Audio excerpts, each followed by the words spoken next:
Les Iraniens sont des gens très religieux. Il faut savoir que les Iraniens n'ont jamais adoré des idoles. Tout au long de l'histoire, on constate qu'en Iran, il n'y avait pas d'idole. Les Iraniens ont toujours adoré un seul Dieu. C'est pour cela aussi qu'ils accordent une grande importance aux représentants des affaires religieuses.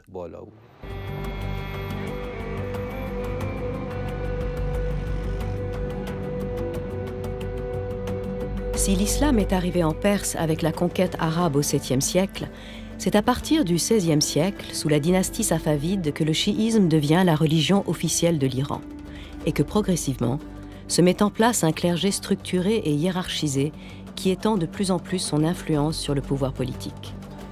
La majorité des Iraniens sont aujourd'hui chiites duodécimains, ce qui signifie qu'ils croient dans la succession des imams comme représentants de Dieu sur terre, du premier, l'imam Ali, cousin et gendre du prophète Mohammed, jusqu'au 12e, l'imam al-Mahdi, qui s'est occulté depuis le Xe siècle et qui est attendu pour instaurer un règne de justice sur la terre. Le chiisme, dans ses différentes branches, est implanté dans plusieurs régions du Proche et du Moyen-Orient et même en Inde. Actuellement, la branche chiite majoritaire, qui est représentée par le schisme duodécimain, qui vénère 12 imams historiques, a pour principaux pôles l'Iran, l'Irak, le Liban, ainsi que l'Inde et le Pakistan. Pendant le mois de Muharram, mois sacré dans le calendrier musulman, dans tous les lieux de culte et les sanctuaires, les chiites commémorent le martyre de l'imam Hussein. Ces commémorations commencent avec l'Ashura, 10e jour de Muharram, et s'achèvent 40 jours plus tard, en un jour appelé l'Arba'ain. Pour commémorer la mort du troisième imam, l'imam Hussein, qui, dans les termes du chiite, est un martyr, il est important de rappeler que ces rites que certains chiites s'infligent sont très récents et qu'ils ont une origine qui, je crois, est caucasienne.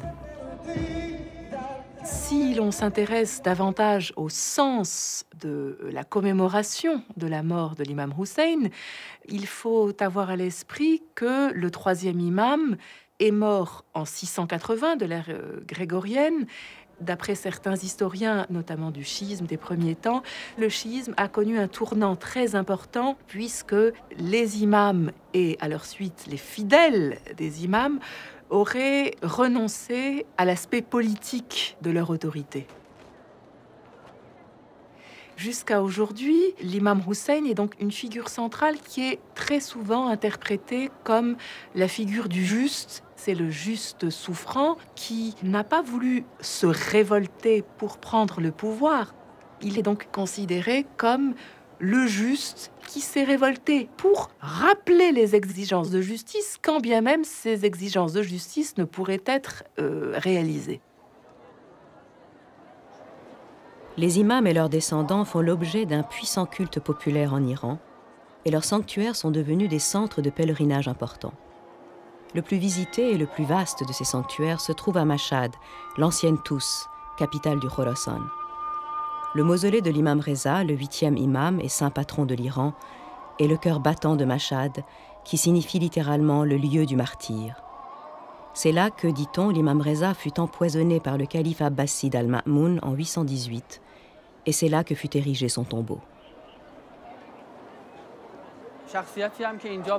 Celui en l'honneur de qui ces monuments et ce mausolée ont été érigés s'appelle Ali ibn Moussa Reza, l'un des descendants vénérés du prophète de l'islam. Il est descendant de Ali, le prince des croyants, et de Fatima Zahra, la fille du prophète. Il est le seul descendant direct du prophète de l'islam qui est enterré en Iran. Les Iraniens ont beaucoup d'affection pour cette personnalité.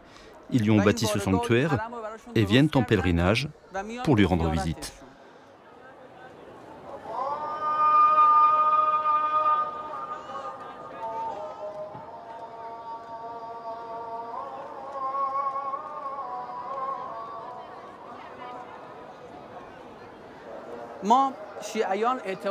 Nous, chiites, nous croyons qu'après le prophète de l'islam, ses descendants ont repris son rôle dans la société. Nous croyons que seul Dieu peut décider qui sera le successeur du prophète. Les gens et le peuple ne peuvent pas connaître et donc choisir l'imam et l'installer en tant que guide.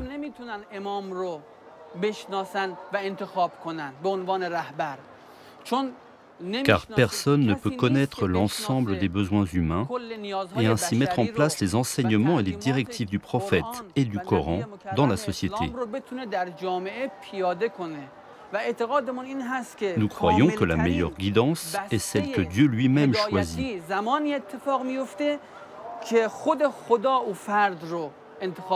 Et nous croyons qu'après le prophète, 12 imams ont été élus pour lui succéder, dont le 8e est sa sainteté, l'imam Reza.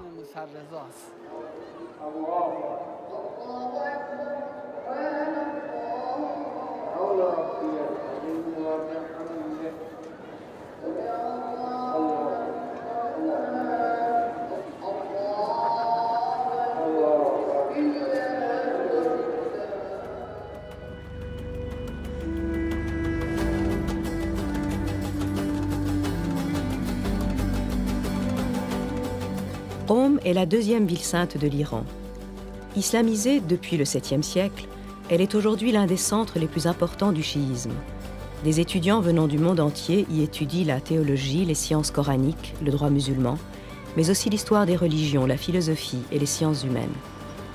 Qom réunit la tradition conservatrice religieuse dans le sens le plus rigoureux du terme et un certain dynamisme intellectuel en tant que lieu de transmission et de production du savoir. La ville de Qom est une ville ancienne. Même avant l'islam, Qom était une ville importante de la région centrale de l'Iran.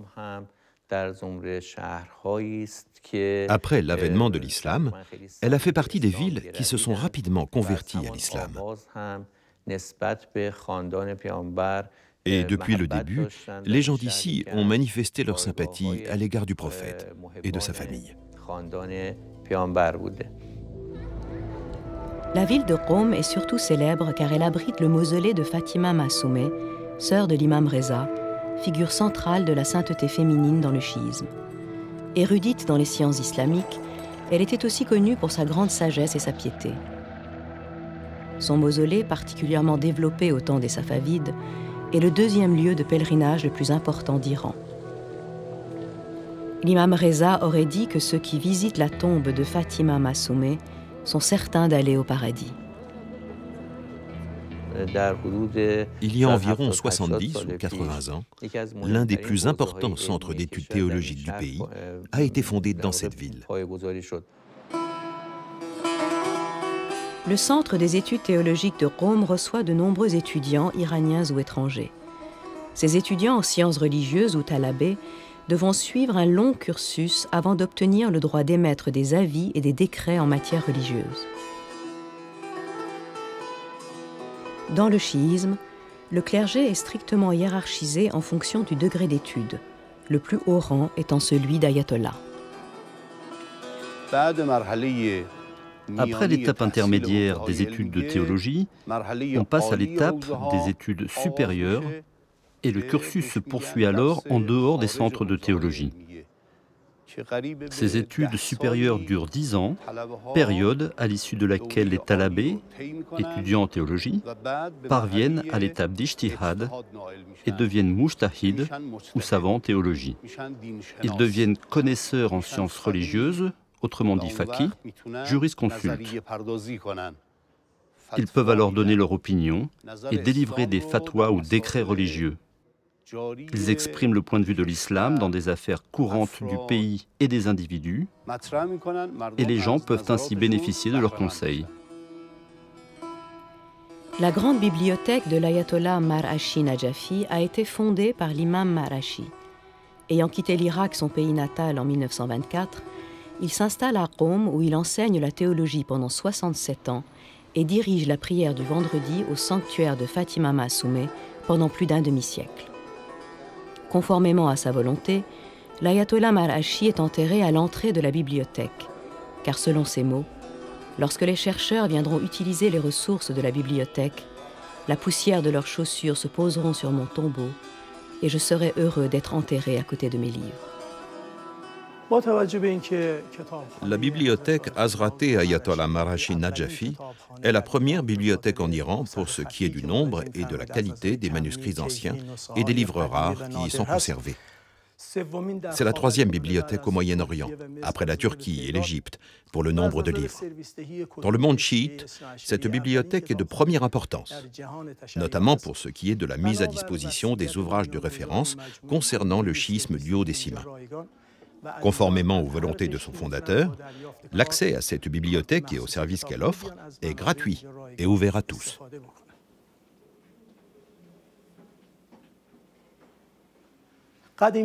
Les livres les plus anciens traitent d'une grande diversité de sujets. Nous avons un Saint-Coran qui date de plus de 1300 ans et dont l'écriture est attribuée à l'imam Sajjad, le quatrième imam des chiites. Un autre Coran dont on dit qu'il a été calligraphié par l'imam Reza en personne. Nous avons aussi des commentaires du Coran qui datent d'il y a 800 ans, des ouvrages sur l'art de la lecture du Coran, des ouvrages de théologie, des commentaires juridiques, des livres de jurisprudence chiite ou encore des dictionnaires vieux de 8 siècles. Nous conservons également dans cette bibliothèque de nombreux ouvrages très anciens consacrés aux autres religions du monde, écrits dans différentes langues. À Qom, un nombre non négligeable d'étudiants sont des étudiantes. Si les femmes ne sont pas autorisées à exercer les fonctions religieuses, que ce soit le ministère du culte ou la fonction de juge, elles sont néanmoins nombreuses à venir étudier la théologie, faire des recherches, rédiger des thèses ou écrire des livres. Paradoxalement, dans ce pays où sur le plan juridique et social les femmes ont moins de droits que les hommes, la tradition d'érudition féminine propre au chiisme ne se dément pas. Il faut séparer l'ijtihad ou la capacité d'interpréter les textes de la direction de la communauté. Une femme peut devenir mujtahid, c'est-à-dire suffisamment savante en religion pour interpréter les textes. Elle peut parvenir à un niveau élevé de savoir et même prononcer des fatwas, décrets religieux, et agir pour elle-même en fonction de ces décrets. Il n'y a aucune limite à cela. Le critère ici étant elle-même. Mais devenir marja ou guide religieux est une fonction sociale qui dépend du choix de la société. Cela dépend du peuple. Si nous disons que la femme ne peut pas devenir une source d'imitation pour les autres, ce n'est pas en contradiction avec les droits de la femme. Cela ne signifie pas que la femme est imparfaite. Elle serait considérée comme imparfaite si on disait qu'elle ne peut pas comprendre, elle ne peut pas saisir la science théologique. Or, elle peut comprendre, elle peut émettre des décrets. Et je pense qu'il est très important que la femme puisse décider de ce qui relève de son devoir religieux elle-même et qu'elle agisse en fonction de ce qu'elle pense.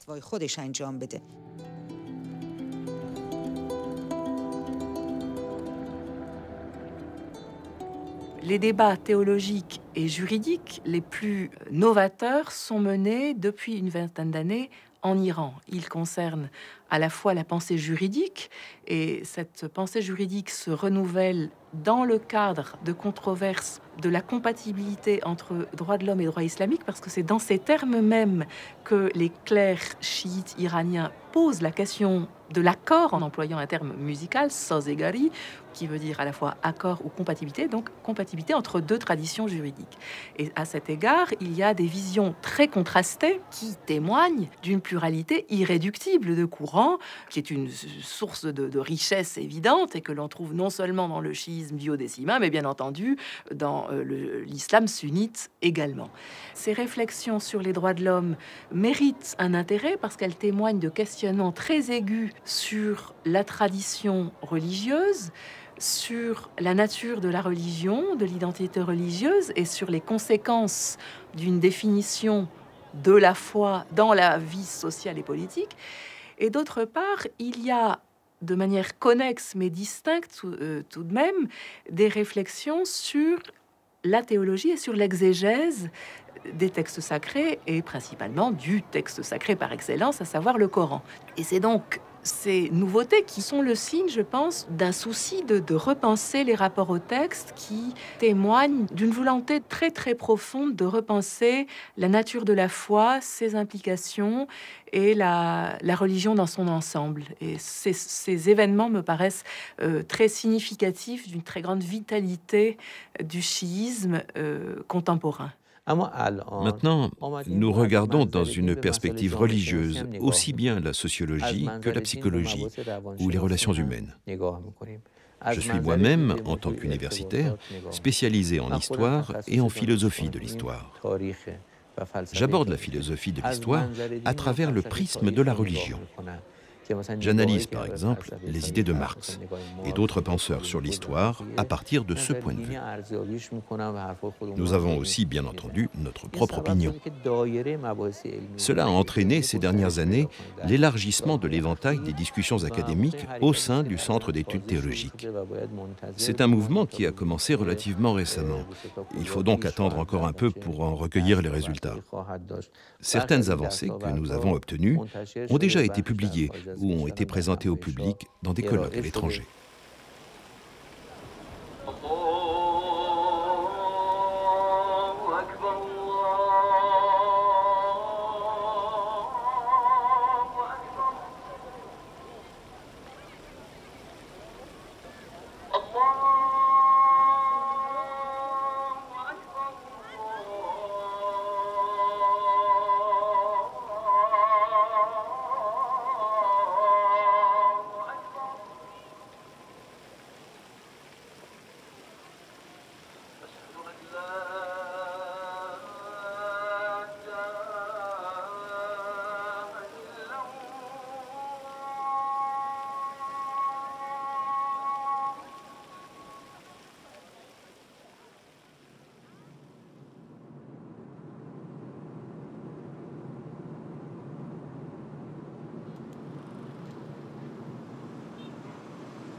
En 1978, les grèves et les manifestations contre le régime du Shah d'Iran, Mohammad Reza Shah Pahlavi, perçu comme inféodé aux États-Unis et anticlérical, précipitent la chute du régime. En janvier 1979, le roi s'exile.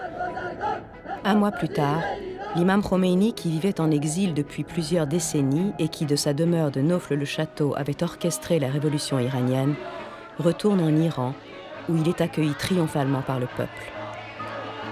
Mais au lieu de laisser le champ libre aux différentes forces politiques, il instaure peu à peu un régime théocratique.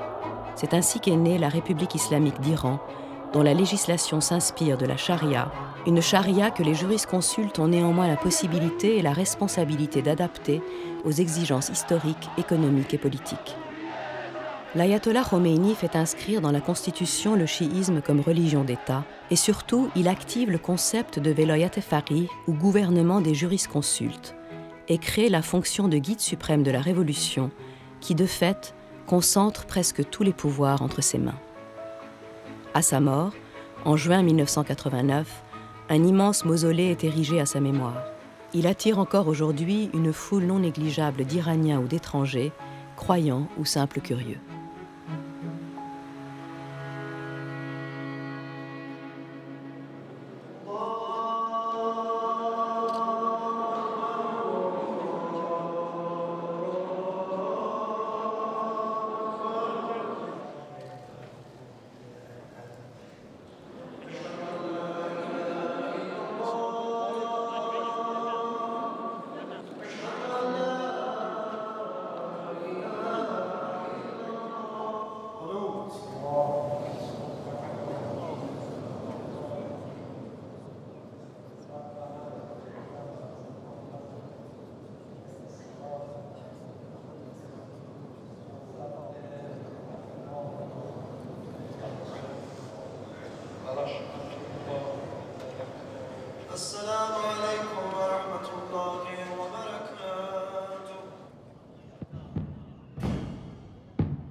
On est là pour le pèlerinage, on n'a pas pu aller à Karbala, alors nous sommes venus au sanctuaire de Shah Abdelaziz.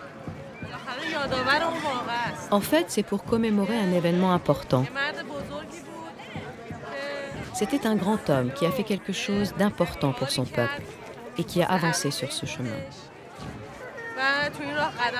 Et comme les gens croient en lui, chaque année, pour commémorer le 40e jour de sa mort, ils viennent à pied jusqu'ici et ils partent de la place Imam Hossein. Le mausolée de Shah Abdelazim est situé dans le sud de Téhéran. Shah Abdelazim est ce que l'on appelle un imamzadeh, un descendant d'imam, personnage particulièrement vénéré par les Iraniens et pour lesquels ont été érigés au fil du temps de très nombreux sanctuaires. Ces sanctuaires sont autant de hauts lieux de la piété populaire chiite. Contemporain de l'imam Reza, Shah Abdelazim avait été appelé par lui en terre iranienne afin de propager son message. Il mourut en 872 dans la ville de Rey où il est enterré.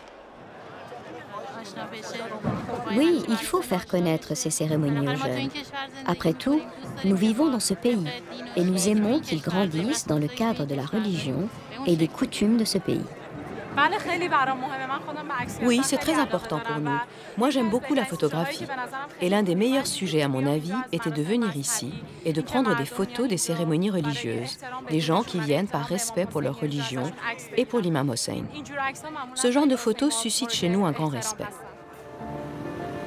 Suite à la politique d'alphabétisation massive du pays commencée dans les années 60, de plus en plus d'étudiants et d'étudiantes rejoignent chaque année les bancs de l'université.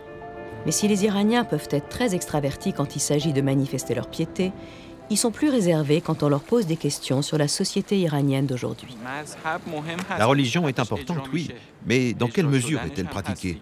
Je veux dire par là que sur le papier et au niveau légal, elle est très forte.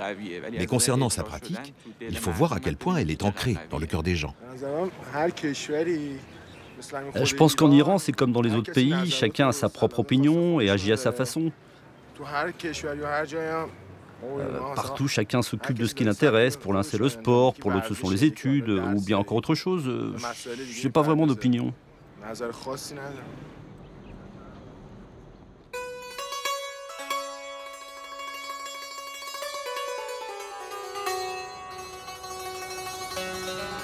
Si l'on veut vraiment connaître et comprendre l'âme de l'Iran, il faut revenir à la poésie. Peut-être que dans la culture persane, d'hier comme d'aujourd'hui, le seul véritable espace de liberté est celui des poèmes qui disent la beauté des jardins, les plaisirs des sens autant que de l'âme, l'ivresse de l'amour et l'aspiration à un monde meilleur. Les poètes iraniens expriment tout cela à la perfection, dans un langage qui peut être librement interprété par chacun, dans l'intimité de son cœur et de sa conscience. Pour comprendre cela, il faut se rendre en pèlerinage à Shiraz, ville natale de Saadi et de Hafez, deux des plus grands poètes persans. En Iran, les mausolées des poètes sont plus beaux que les tombeaux des rois et plus vénérés que les sanctuaires des saints.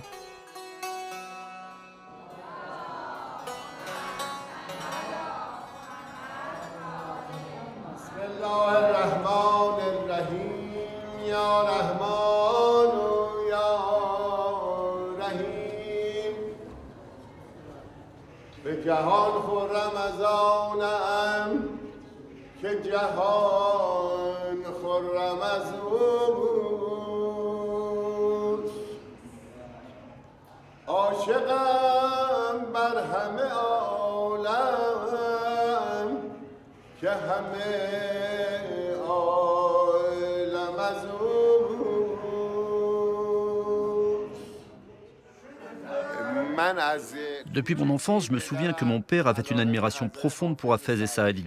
Saadi est un des plus célèbres poètes et mystiques. Nous transmettons cette tradition à nos enfants de génération en génération. Ma fille habite actuellement en Suède et elle a emporté avec elle les livres de Hafez et ceux de Saadi, son jardin des roses et son verger de la sagesse.